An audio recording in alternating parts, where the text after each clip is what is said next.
And it wasn't designed this way, AMOR, but it works out. It is Roma backwards.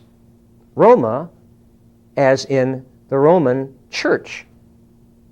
So amor, almost by definition, is illicit because it goes against the Church's way of doing things.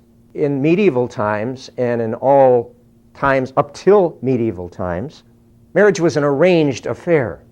The father of the bride made a contract with the father of the groom, and they exchanged goods and possessions, one of the possessions being the bride. Whether the bride was in love with the groom or the groom was in love with the bride really had very little to do with it.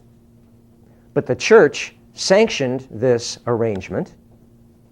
And then in about the 13th century, the troubadours came in, and the bards, and all of a sudden this, and the whole deal with the Knights of the Round Table, and Guinevere and Lancelot, and this whole idea of romantic love came in as a revolutionary new paradigm.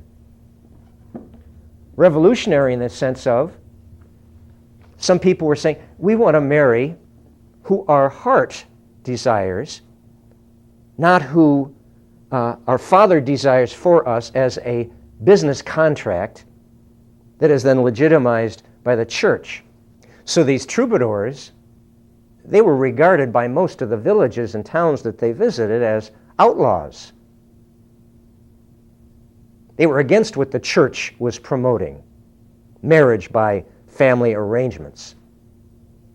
The community was afraid that if their sons and daughters all of a sudden started obeying this wild call of the heart, chaos would reign.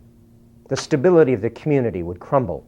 The Greek myths, Orpheus and Pan, they were like the gypsies and the troubadours because they were out in the woods, out in the wild, in nature, making their music at night. When the wives would wake up in the middle of the night and hear Pan or hear Orpheus out in the forest with their seductive, irresistible music, they would leave their husbands' beds to go out into the forest and dance all night. The society did not look kindly upon Orpheus and Pan either. This is why Pan was morphed by the Church and morphed by the community into the devil.